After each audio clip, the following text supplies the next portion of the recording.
A caregiver would definitely have to get ready, pull their hair back, wear a uniform.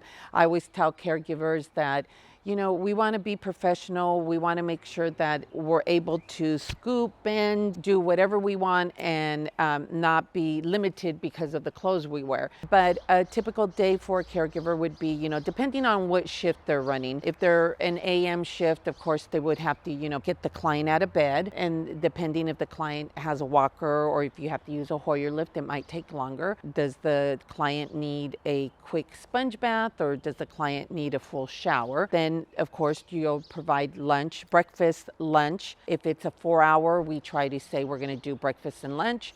Or if it's midday and it's going to be just dinner, but we have to prep for the meals. A caregiver is to do light housekeeping, not full housekeeping. I always tell them common areas.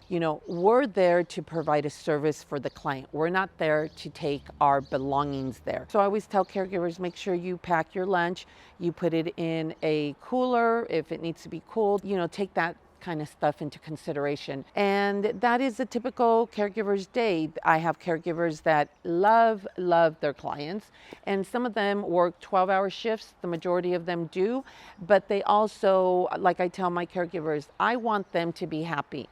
I want my caregivers to enjoy their family. We do work weekends, but we don't work every weekend. I like to rotate my caregivers.